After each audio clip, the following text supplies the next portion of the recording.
అదేంటంటే ఆ form voluntary declaration అండి. అంటే బేసిక్గా మనం అంతటా మనమే మన గ్రీన్ కార్డుని విత్డ్రా చేసుకుంటున్నాం అని చెప్పేసి సంతకం పెట్టి ఇచ్చేయటం. దాని తర్వాత వాళ్ళు గ్రీన్ కార్డ్ క్యాన్సిల్ చేసేస్తారు, మనం ఎయిర్పోర్ట్ నుంచి డిపోర్ట్ చేస్తారు. సో ఈ ఫామ్ ఫిలప్ చేయమన్నారు, చాలా మందిని బలవంతాన చేపిస్తున్నారు అని చెప్పేసి ఒక ఫేక్ మెసేజ్ అయితే సర్క్యులేట్ అవుతుంది.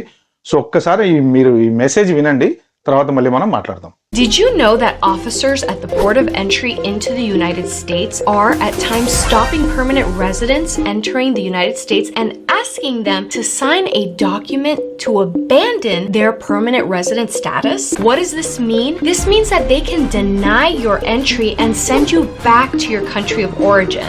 సో విన్నారు కదా, అది ఆ ఫేక్ వీడియో అయితే, నేను వీడియో అయితే పెట్టలేదు కానీ ఆడియో పెట్టాను. ఈ ఫేక్ మెసేజ్ అయితే బాగానే సర్క్యులేట్ అవుతుంది. బేసిక్గా ఇప్పుడు గ్రీన్ కార్డులు